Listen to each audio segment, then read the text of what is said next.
আমি আপনারা জানেন যে ইতিমধ্যে আজকে আমরা গাজীপুর এই বাসন থানার চান্দনা চৌরাস্তা গুরুত্বপূর্ণ এই এলাকায় সকাল 7টা থেকে আমরা অবস্থান করছি। আমাদের কেন্দ্রীয় বিএনপির নির্দেশ মোতাবেক মহানগর বিএনপি সাধারণ সম্পাদক মঞ্জুর করিম রনি সাহেব নির্দেশনা দিয়েছেন এবং ইতিমধ্যে আমাদের পথসভায় উনি একটু আগে উপস্থিত থেকে আমাদের নির্দেশনা দিয়ে গেছেন, বক্তব্য দিয়েছেন। আমরা গাজীপুরে গার্মেন্টসগুলিতে গতকালকে বিশৃঙ্খলা সৃষ্টি করেছিল বিগত সরকারের প্রেতাত্মারা যারা রয়েছেন, তারা উস্কানি দিয়ে যাতে মানে ব্যাহত হয়, উন্নয়ন ব্যাহত সেজন্য আমরা আমাদের নির্দেশনা মোতাবেক আমরা রয়েছি, মাঠে রয়েছি, যাতে কোনো ধরনের বিশৃঙ্খলা সৃষ্টি করতে না পারে।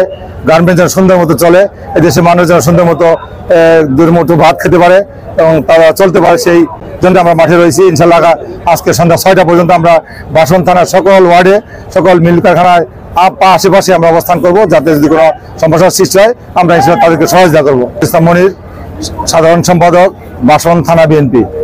এবং আমার সাথে আছেন আমাদের 17 নম্বর ওয়ার্ড বিএনপি সভাপতি মিজানুর রহমান মন্ডল এবং আছেন 16 নম্বর ওয়ার্ড বিএনপির সভাপতি হাজী বিল্লাল হোসেন এবং অনেক নেতৃবৃন্দ। আমরা আজকে সকাল 7টা থেকেই সন্ধ্যা 6টা পর্যন্ত বর্তমান গার্মেন্টসের যে বিশৃঙ্খল পরিস্থিতি, এটা রোধ করার জন্য আমরা এদের পাশে থাকব। আমাদের কেন্দ্রীয় নির্দেশনা মোতাবেক আমাদের সাধারণ সম্পাদক মহানগর বিএনপি মঞ্জুর রনি সাহেব একটু আগেই চৌরাস্তায় আমাদের পথসভায় বক্তব্য দিয়ে গেছেন, দিক নির্দেশনা দিয়ে গেছেন যেন আমরা সকাল সেই 8টা থেকে সন্ধ্যা 6টা পর্যন্ত যতক্ষণ গার্মেন্টস চলে আমরা বিএনপি অঙ্গসহ নেতৃবৃন্দ আমরা স্ব ওয়ার্ডে অবস্থান করে তাদেরকে সার্বিক সহযোগিতা করব। ধন্যবাদ সবাইকে।